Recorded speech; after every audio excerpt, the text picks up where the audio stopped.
God knew that his secret rescue plan could only work if Abraham trusted him completely.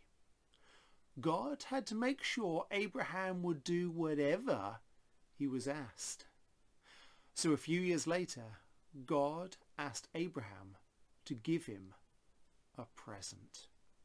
Abraham liked giving presents to God.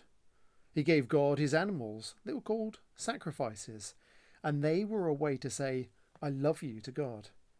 But this time, God didn't want a lamb or a goat. God wanted Abraham to give him something more, much more. He wanted Abraham to give him his son, his only son, the son he loved, Isaac. Put his boy on the altar and kill him as the sacrifice? How could God want him to do such a terrible thing? Abraham didn't understand, but he knew that God was his father who loved him, and so Abraham trusted him. Early the next morning, Abraham and Isaac set off. They climbed the steep, stony trail up the mountain. Isaac carried the wood on his back.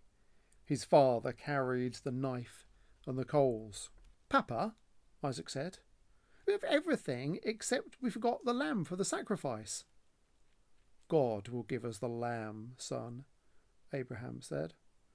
They built an altar and laid the wood on top.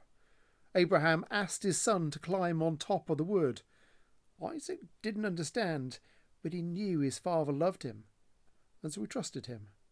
He climbed up onto the altar, and Abraham tied his boy to the wood. Isaac didn't struggle or try to run away. He just lay there quietly and didn't make a sound. Everything was ready. Abraham took the knife. Tears were filling up his eyes. Pain was filling up his heart. His hand was shaking. He lifted the knife high into the air. "Stop," God said. "Don't hurt the boy. I want him to live and not die. I know now that you love me because you would have given me your only son." Abraham felt his heart leap with joy. He unbound Isaac and folded him in his arms. Great sobs shook the old man's whole body. Scalding tears filled his eyes, and for a long time they stayed there, like that, in each other's arms, the boy and his dad. Suddenly, Abraham saw a ram caught in some brambles. The sacrifice. God had given them what they needed just in time. The ram would die, so Isaac didn't have to. And so Abraham sacrificed the ram instead of his son. And as they sat there on the mountaintop, watching the embers of the fire die in the cool night sky, the stars above them sparkling in the velvet sky, God helped Abraham and Isaac understand something. God wanted his people to live, not die. God wanted to rescue his people, not punish them. But they must trust him.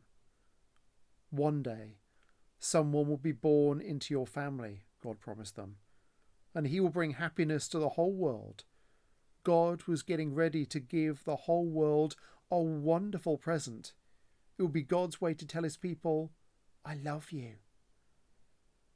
Many years later, another son would climb another hill, carrying wood on his back. Like Isaac, he would trust his father and do what his father asked.